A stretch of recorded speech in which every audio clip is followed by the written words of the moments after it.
강현 씨는 예찬 씨를 보자마자 이상형을 묻고 이야기해보고 싶은 사람이 몇 명인지 물었습니다. 그런데 이상한 거는 질문을 해놓고는요, 상대방이 답을 듣기도 전에 자기가 먼저 답을 했다는 것입니다.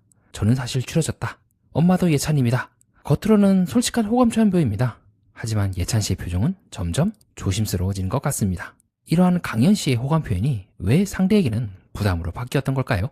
어느 한 새들의 마을에 노래 부르는 것을 좋아하는 파란새가 있습니다. 파란새는 노래를 통해서 다른 새들에게 자신을 보여준다고 생각하는데 정작 다른 새들은 힘들어하는 겁니다. 하루 종일 노래만 부르다 보니까 귀가 너무 아프거든 하면서 말입니다. 저는 이러한 파란새의 이야기를요, 강현 씨를 보면서 떠올렸던 것 같습니다. 파란새의 자기 표현이 다른 새들에게는 소음처럼 들릴 수 있지 않을까요? 예찬 씨를 본 후 강현 씨는 자리에 앉자마자 이상형에 대해 묻습니다. 그러자 예찬 씨가 여성스러운 분을 좋아한다고 하죠. 그러자 강현 씨는 그 말을 듣자마자 곧바로 추상적이라고 합니다. 저는 여기서 첫 번째로 뭔가 이상하다는 걸 느꼈는데요. 저는 말이라는 거는요, 때로는 그 사람의 의도와는 상관없이 상당히 많은 정보를 상대에게 줄 수 있다고 보기 때문입니다. 예찬 씨의 이러한 말에 대해서 성숙한 느낌이 난다고까지 생각하는 건 괜찮지만 추상적이라는 말을 하게 된 순간 예찬 씨는요, 추상적인 생각을 하고 추상적으로 여성을 찾는 사람이 됩니다. 파란새가 노래를 부르면서 자신의 노래를 듣지 않는 다른 새들을 보고 너희들은 노래를 들을 줄 몰라서 그러는 거야 라고 하게 되면요, 아, 저 새는 말을 세게 하는 새구나 라고 오해를 살 수 있는 것처럼 추상적이라고 말할 수도 있기도 하고, 아, 그런 이상형을 좋아하시는군요, 있는 그대로 답을 할 수도 있고요, 되게 좋은 이상형을 갖고 가시고 계셨군요 라고 말을 할 수도 있습니다. 그런데 추상적이라고 말하는 순간 모호한 사람이라고 이름을 붙이는 부작용이 일어날 수도 있죠. 그것이 강현 씨가 의도했든 안 했든 간에 예찬 씨 입장에서는 말입니다.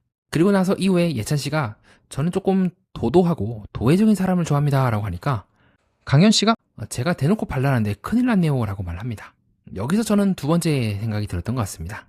저는 강현 씨의 화법이 상당히 재미있고요, 강현 씨가 말씀하셨던 것처럼 상당히 발랄하고 쾌활한 사람이라고 느껴졌습니다. 그녀에게서는 긍정적인 에너지가 많이 느껴지죠. 예찬 씨 입장에서는요, 대놓고 발랄한데 큰일 났네요 라는 말에 대해서 예찬 씨는 큰일을 감당해야 되는 사람으로 내몰립니다. 그래서 예찬 씨가 상당히 당황해합니다.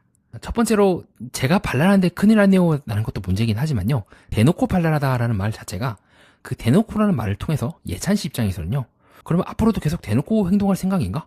그럼 어느 정도 좀 어머님들도 있고 다른 사람들도 있고 좀 배려를 하거나 조금은 답답할 수도 있을지라도 좀 체면을 차리거나 서로 정중하게 대해야 할 때도 이렇게 대놓고 행동을 하면 내가 만약에 강현 씨의 남자친구나 썸을 타는 사람이었을 때 당황해 할 수도 있다는 생각이 들었어요.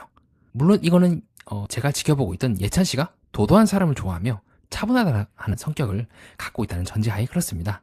상대편 또한 강현 씨처럼 비슷한 성향이면요, 오히려 죽이 맞을 수도 있고 또 각 가문이 비슷한 성향을 갖고 있으면 비슷하니까 잘 되네 라고 생각을 할지도 모르겠습니다. 근데 문제는 예찬 씨가 정말 그런 사람일까요? 강현 씨는요, 계속해서 본인이 어떤 사람이라는 걸 드러내고 있는 나머지 내가 이렇게 얘기를 했을 때 좋아하지 않을 수 있다는 것을 놓치고 있었던 건 아닐까요?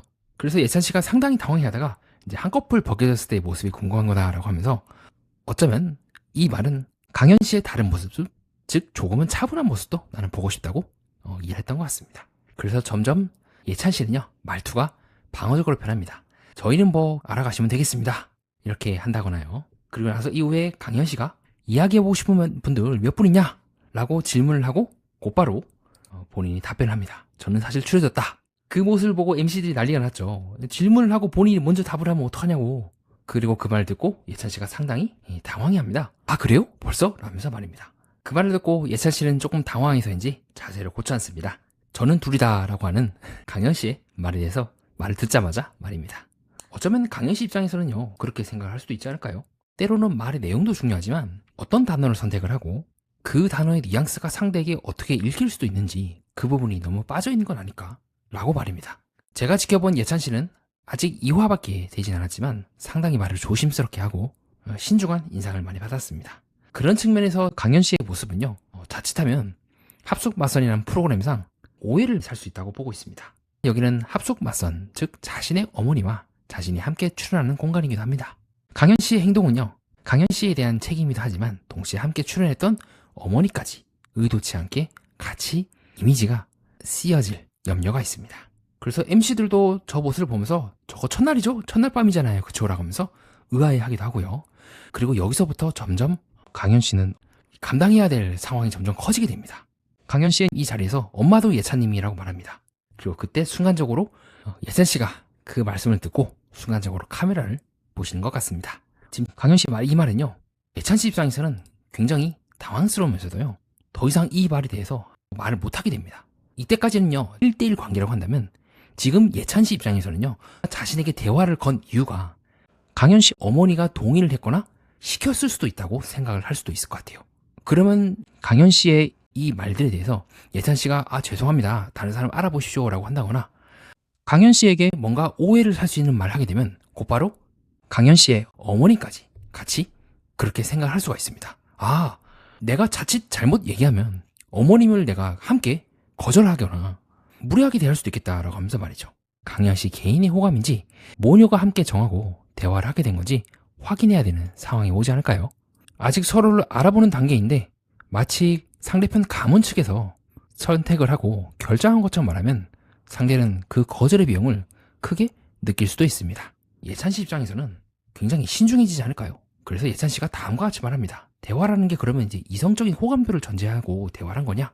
이 대화가 도대체 우리 둘 사이에 그냥 1대1로 당사자끼리 대화하는 걸로 끝나는 거냐? 아니면 어머님들까지 같이 얽혀 있는 거냐?